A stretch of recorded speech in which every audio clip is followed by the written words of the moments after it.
tignaong ang tao no? Pagka tignaong. Pasalamat punta na. Kay gipasaylo pa nako. Kay kung maldita pa lang ko. Preso ka. Priso na tana. Kay iubok gid ako didto gid saksak gid ako didto sa sulod sa presohan. Nga dili na makagawas.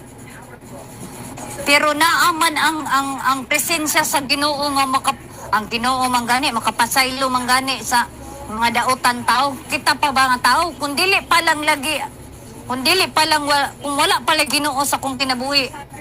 Asa ba ko makapasaylo og tao nga grabe na kay nga pagkadaot sa ako, gipakauwawa na ko, gibutang-butangan na ko istorya, gipang-spread pa ang ako mga kuanda ang tunong sa away, personal matter na, piste, mora na, dan nag-abot-abot, nagpakauwaw na, ipang-post naman tagbisan asa, pasalamat ka, kaya naapa ko'y kuan sa kong kasing-kasing. Ikaw mo ni utang kumuton sa Ikaw ang naay utang kabubuton sa ako wa kay batasan. Nganong ipang apod-apod nimo anang alien. Nga kahibalok ko, ikaw ang nag-istorya ana.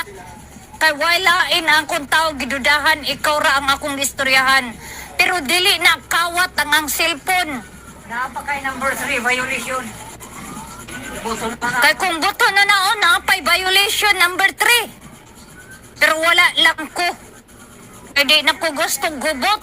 Animala mo. Mo gini mga tao guys, no? Walay utang kabubuton. Imagine na guys.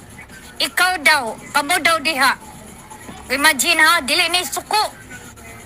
Another once and for all. Kamo daw kuno diha guys. Kamo daw. Ang tao nagipakawawa na mo, gipang spread na ang picture, gipang kontak na gud niya ang ako mga pamilya, ako mga parinti, pati ang akong uyab, yan naging gikontak. Da tapos giingnan pagid ko nga scammer daw kuno. Ug unsa bisan unsa na lang ang isulti. Karon na ultimatum. Wa niya damha. Proceed good. Kay ang mga ebidensya kusog kayo. Na proceed.